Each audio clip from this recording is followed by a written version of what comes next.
My name is Al Jackson. This is my persuasive speech. Should college athletes be paid? It's a question that is receiving more and more attention these days. In previous years, it was widely accepted that just a free education was enough compensation, and that was sufficient. However, with the amount of money that is generated by college sports continuing to grow, along with the fact that some athletes are no longer able to make the jump from high school to professional level sports, it's a question that is certainly demanding more and more thought. Since playing college level sports is a full-time job, it seems completely asinine that these college athletes who sacrifice so much do not get paid for their efforts. In order to deny these young people the ability to receive any form of payment, it seems as though there would have to be very strong arguments for doing so. However, there just aren't. So let's take a look at probably the strongest, or at least the most common, argument for not paying student athletes. That is that they receive a free education and that should be enough. Seems fair, right? Well, according to the official NCAA website, most student athlete scholarships are guaranteed for only 1 year. The average cost of tuition for an in-state public school is $15,000 per year, $25,000 for out-of-state, and private schools is $35,000. Playing sports at the collegiate level is a full-time job, and actually, in a lot of ways, it's more strenuous and a lot more demanding.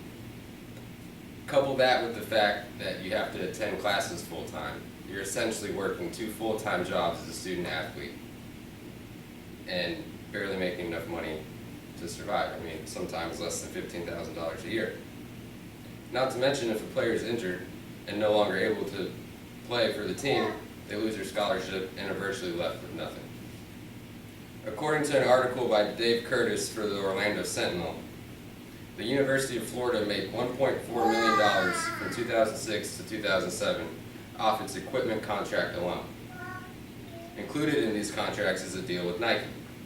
During that time, the Tim Tebow Nike jersey was the #1 selling jersey in the whole world. Add to that the fact Florida received millions from winning the BCS championship game, and Tebow won the Heisman Trophy, and it seems rather obvious Tebow's productivity was more than the $13,000 his scholarship was worth per year. This is unjust, immoral, and downright criminal that these schools can profit so much off of these athletes, and the athlete cannot even see a dime of the millions that are generated. Another flaw in this school of thought, that a so-called free education is enough, is that students do not even graduate most of the time. And the ones that do oftentimes will earn a degree in something that does not offer them many career opportunities. They find a degree that seems easy enough to acquire in hopes of turning pro and not needing their college degree. It seems logical that if these student athletes were paid for their performance on the team and in the classroom, they would be much more likely to stay and continue their education.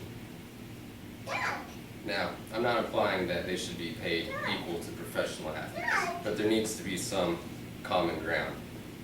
There needs to be a way to let the free market decide how much these athletes can be paid, whether that is through endorsement deals, which they currently are unable to even get, whether that is them being on the NCAA sports games that are released every year with these players on it. There needs to be some way of compensating them further than just the so-called free education. I remember watching an article on ESPN with Jim Calhoun. He was the former coach at the University of Connecticut men's basketball team. And they were discussing the topic which I'm covering right now. And Jim Calhoun told a story about an athlete, a player for his team, who had approached him with the problem.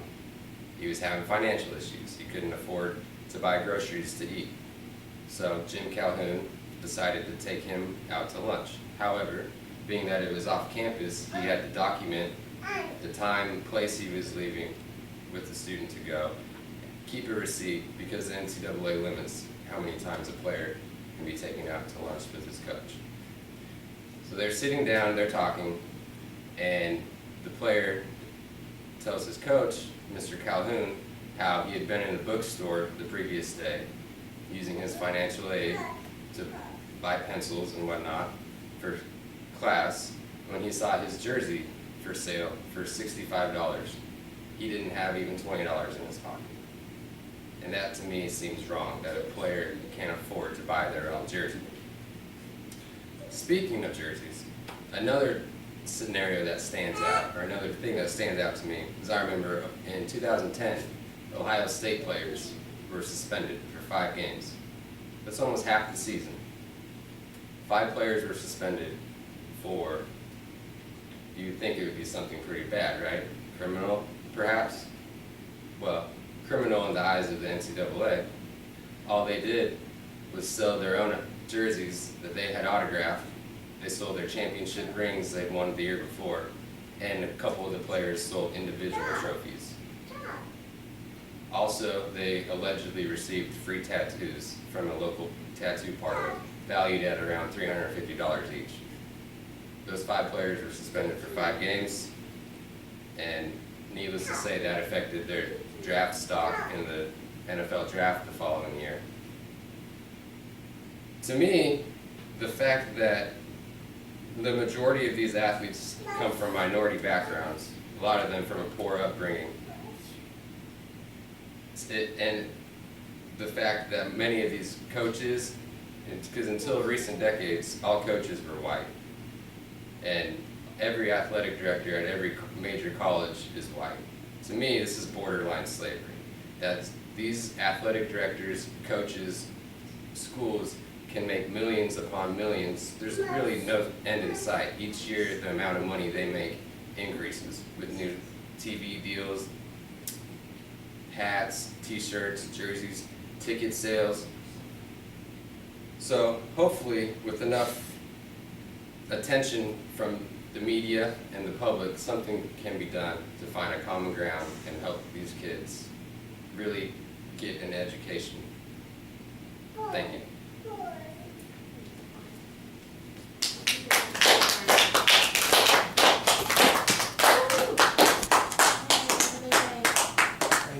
Thanks, Boo.